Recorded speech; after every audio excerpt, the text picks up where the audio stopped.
Mesdames, Messieurs, bonjour, bienvenue dans notre espace invité. Aujourd'hui, nous recevons Bruno Dubois-D'Anguien qui représente le groupe citoyen pour la mémoire pour l'avenir. Basé dans l'est du Brabant wallon, le groupe a lancé une pétition pour dire non aux pensions payées par l'Allemagne aux anciens collaborateurs. Alors Bruno, bonjour. Bonjour. Alors Bruno, expliquez-nous un peu comment est-ce possible que l'Allemagne verse encore des pensions aujourd'hui à d'anciens collaborateurs ? Alors c'est en effet insupportable à entendre, évidemment, pour tout Européen.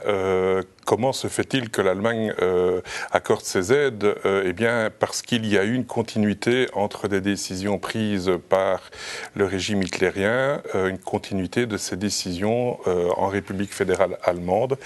Et on se retrouve avec une situation où, à ce moment-là, Hitler a accordé la nationalité allemande à une série de personnes, que cette nationalité allemande a continué à avoir des effets en République fédérale allemande, et qu'aujourd'hui on se retrouve avec une situation qui est complètement infernale à vivre pour tout qui a connu ou qui a des personnes qui sont restées dans les camps de concentration ou tout qui est pris de démocratie.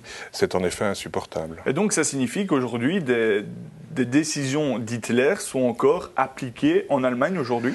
Il y a des décisions qui ont des conséquences qui survivent malheureusement encore maintenant.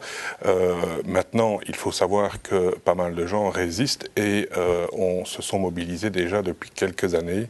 Maintenant, les choses vont bouger puisque le Parlement vient d'adopter, en tout cas une de ses commissions, a adopté une résolution. Oui, si on va y revenir dans quelques instants, mais j'ai encore une question par rapport à ça, c'est pourquoi est-ce que les dirigeants allemands actuels ou les anciens dirigeants n'ont jamais abrogé ces décisions, quoi ? C'est une question évidemment à laquelle moi, en tant que citoyen belge et très attaché à l'Europe, j'ai difficile à répondre. Pourquoi il y a en effet des décisions allemandes qui ont été prises après-guerre pour dénazéifier l'après-guerre en Allemagne. Il y a un certain nombre de démarches qui ont été prises, des décisions ont été prises. C'est évidemment technique, mais l'Allemagne a déjà fait, assume sa responsabilité et a pris des mesures, mais il est évident qu'il y a encore ce que moi j'appelle des scories de l'histoire qui continuent à avoir des effets, mais des scories qui ont un lourd poids pour la démocratie, pour les principes humains et les principes importants de l'Union européenne. Et qui verse ces sommes alors du coup ? Alors, c'est là que les choses deviennent compliquées. C'est que le processus fait que ce sont les Länder allemands qui ont versé ces montants, et ce qui rend la situation un peu compliquée puisqu'il faut aller reprendre toutes les situations de chaque Länder. D'après les informations que nous avons pu recueillir, c'est le Länder de Rhénanie-Westphalie qui a versé ces montants à d'anciens collaborateurs belges. Et vous avez des preuves en fait que des sommes, des pensions sont versées à d'anciens collaborateurs belges ? Alors oui, on a des preuves dans le sens où nous savons qu'un service social existait en Belgique dans les anciennes associations d'anciens collaborateurs qui organisaient un service social où ils fournissaient une lettre type. C'est une lettre telle que celle qu'on voit à l'écran pour l'instant ? Voilà, c'est une lettre qui est rédigée en allemand. Vous voyez qu'il y a des pointillés, que les personnes devaient les compléter et ensuite les envoyer à Berlin. On parle évidemment d'une situation après-guerre avec une adresse d'un service, le WAST, qui était le service auprès duquel il fallait introduire sa demande. Et cette demande devait être accompagnée d'une attestation prouvant le fait que ces personnes avaient été emprisonnées. Et donc on se retrouve dans une situation où des gens ont été condamnés, ont fait de la prison en Belgique et je dirais malgré cela, elles ont pu introduire une demande pour bénéficier d'une aide, d'une pension auprès de l'Allemagne. Alors cette question, elle fait l'actualité actuellement, notamment parce que le Parlement, vous en parliez tout à l'heure, a pris une résolution vis-à-vis de ces pensions versées aux anciens collabos ? Oui, donc ce 19 février, la Commission des relations extérieures a adopté à l'unanimité des membres présents, la NVA et le Vlaams Belang n'étaient pas présents, mais l'unanimité des membres a soutenu la résolution.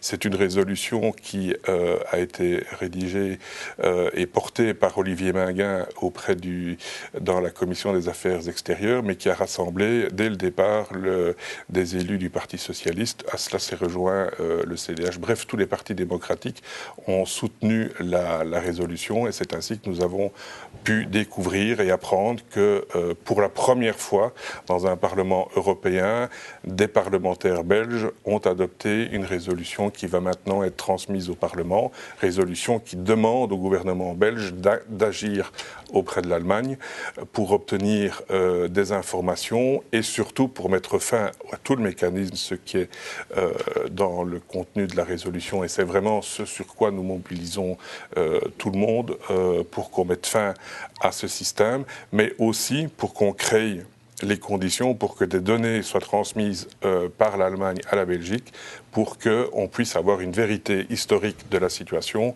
et qu'on puisse aussi mettre des réalités derrière des noms et qu'on puisse y voir clair. Et quel est le point de départ en fait de cette résolution? Comment on est arrivé à porter une résolution au niveau du Parlement belge? Alors, c'est tout un processus qui a déjà démarré en 2015.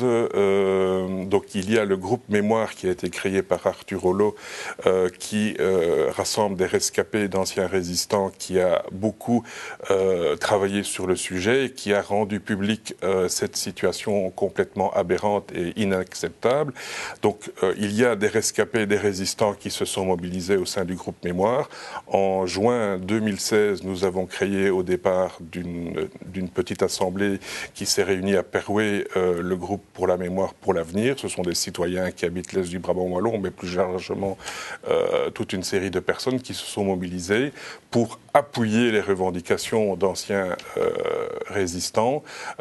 Et c'est la conjonction des différents efforts. Quand on a organisé cette première conférence à Perouet en 2016, Alvin de Koning, qui est l'historien qui a suivi ce dossier, était présent et est venu expliquer. Et à cette occasion, les élus, le groupe Défi avait envoyé une série de représentants. Stéphane Kruznier, qui était député fédéral belge, était présent avec André Flao.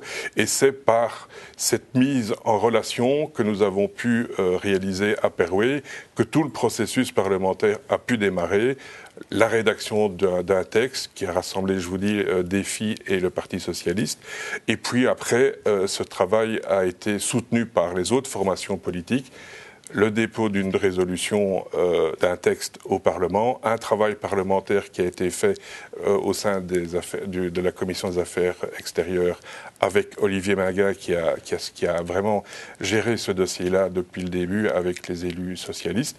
Et puis, une résolution enfin approuvée. Il y a eu une mission à Berlin qui a été réalisée par les députés belges. Donc ils sont allés à Berlin rencontrer les officiels, discuter et à l'issue de cette rencontre, il s'est avéré clairement qu'il y avait des informations qui n'étaient pas connues des services belges et inversement, des services belges n'avaient pas fourni non plus les informations à l'Allemagne.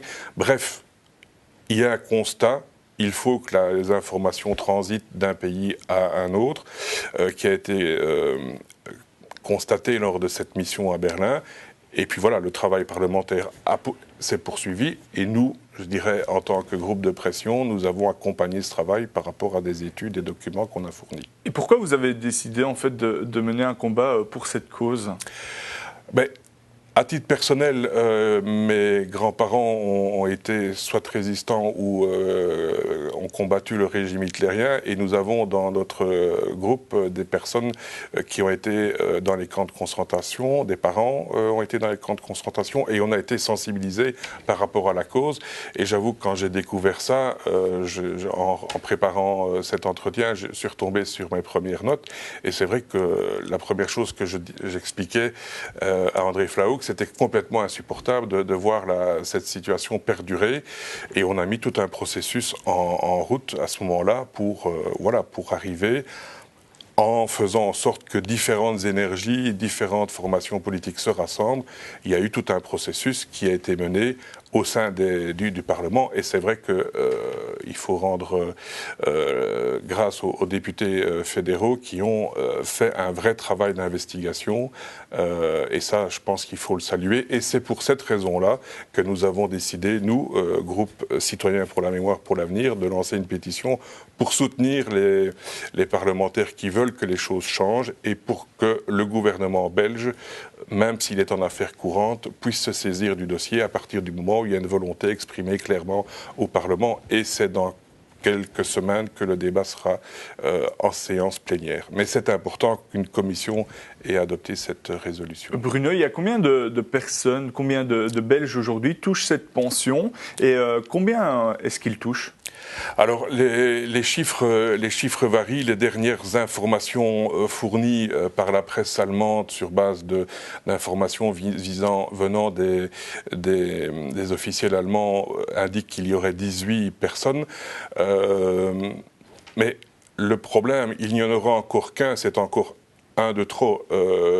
Maintenant, on se rend compte, avec les informations qui sont sorties dans le Bild Zeitung la semaine dernière, que le problème ne concerne pas uniquement la Belgique, concerne d'autres pays de l'Union européenne et plus largement du continent européen. Il y en a en Suisse, il y en a en France, il y en a sans doute en Espagne avec ceux qui ont travaillé avec Franco. Voilà, il y aurait 18 personnes, mais encore une fois, nous ne labellisons pas et nous n'avons pas les moyens, nous ne sommes pas scientifiques pour pouvoir examiner la question du nombre. Le chiffre 18 est donné, donc pour que les téléspectateurs puissent se faire une idée, voilà le chiffre. Mais ce chiffre a tellement varié dans les années depuis qu'on suit le dossier que nous avons demandé et que les parlementaires ont repris cette idée de faire une commission mixte belgo-allemande avec des scientifiques des deux côtés pour clarifier la situation. Mais il faut que l'Allemagne mette fin au mécanisme d'une part et que l'Allemagne transmette à la Belgique les informations pour qu'on puisse faire un vrai travail de mémoire et qu'on puisse avoir une réalité bien précise à ce sujet. Bien, Bruno Dubois d'Anguin, merci à vous pour ces éclaircissements. On continuera bien sûr à suivre cette affaire. Et puis merci à vous de nous avoir suivis. Bonne soirée sur notre antenne. Au revoir. Merci.